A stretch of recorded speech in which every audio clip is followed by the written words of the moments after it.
So, Rich, let's talk about the game last night. Let's talk about Brock Purdy, the artist formerly known as Mr. Irrelevant. What did you think when you watched him last night? I just saw a guy who, you were texting me during the game, Suze. It looks like he's been there 7 years. I mean, it's really unbelievable. And yes, you could sit here and say it's a system, and the defense is lights out. I mean, the game, in my opinion, turned last night 7-3. The Seahawks took a huge punch at the very beginning, and we're surviving a lot of body blows to make it a 7-3 game with them getting the ball back, and they could have gotten the ball back on the Niners side of the field had Condre Diggs actually, come up with that interception. He let it bounce off his hands. Seattle did get the ball back, and the Niners, Dre Greenlaw, knocked it out of Travis Homer's hand and placed it inside the Seahawks 5. Instead of it being a 4-point game or maybe even a 1-point game going into halftime being 7-6, it was 14-3.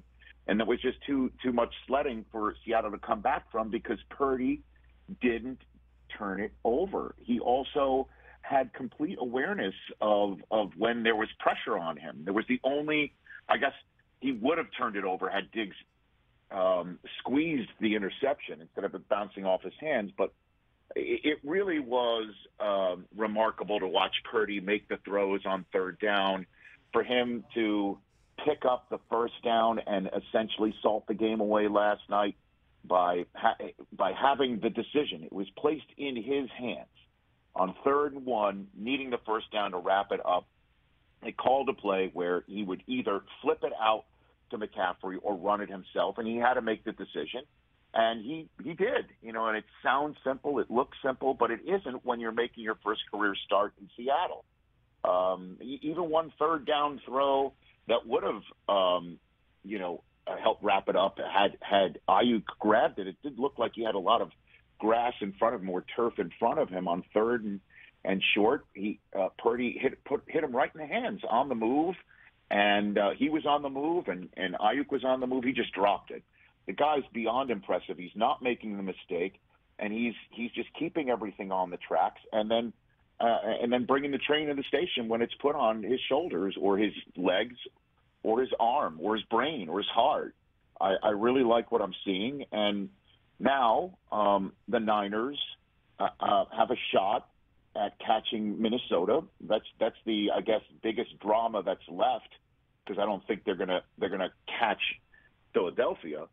But can they be the 2 seed?